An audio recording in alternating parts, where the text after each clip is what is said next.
ये कहानी किसी आम लड़की की नहीं है। ये कहानी है एक ऐसी 16 साल की लड़की की जो जंग के मैदान में बंदूक नहीं बल्कि अपनी हिम्मत को हथियार बनाकर उतर गई थी। और सबसे हैरान कर देने वाली बात यह है कि उसने अपनी जिंदगी दांव पर लगाकर एक ऐसे मिशन को अंजाम दिया जिसे दुनिया आज तक भूल नहीं पाई।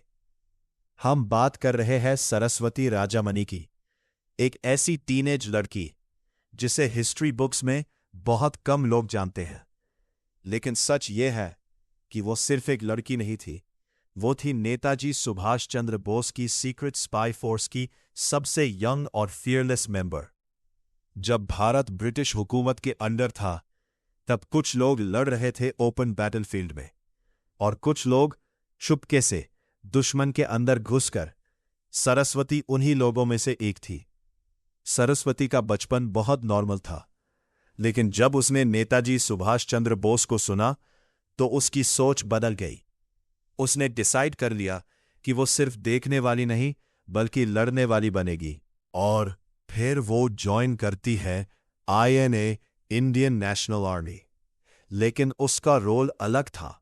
वो फ्रंट लाइन सोल्जर नहीं थी, वो थी एक स्पाई, एक ऐसी लड़की जो एनिमी कैंप्स में जाकर इंफॉर्मेशन कलेक्ट करती थी बिना किसी शक के।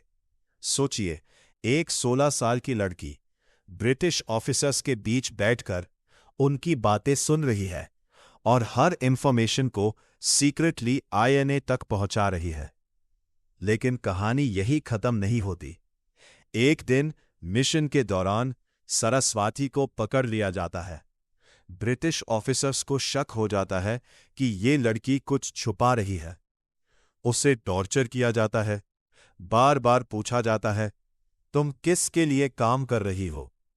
लेकिन सरस्वती कुछ नहीं बोलती। वो अपने दोस्तों और नेताजी के नाम को प्रोटेक्ट करती है। और यही वो मोमेंट था जब वो सिर्फ एक स्पाई नहीं रही, वो बन गई एक सिंबल ऑफ करेज।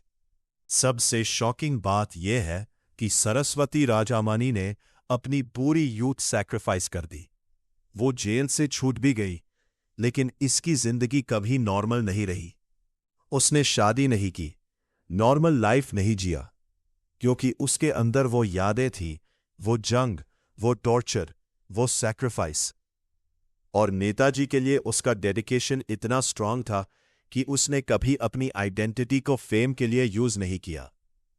इसलिए दुनिया उससे बहुत लेट जान पाई। आज भी जब हम सरस्वती राजामणि का नाम सुनते हैं तो एक सवाल मन में आता है, कितनी और ऐसी कहानियां होंगी जो हिस्ट्री के पेजेस के पीछे छुप गई है? कितने और हीरोज होंगे जिनके नाम हम कभी जान ही नहीं पाए? आपको क्या लगता है, क्या सरस्वती राजामणि जैसी कहानियों को ज्यादा रिकॉग्निशन मिलनी चाहिए थी? और क्या आप चाहेंगे कि मैं ऐसी और अननोन स्पाई स्टोरीज लेकर आऊं? तो इस चैनल को फॉलो करें और लाइक, कमेंट और सब्सक्राइब करना ना भूलें।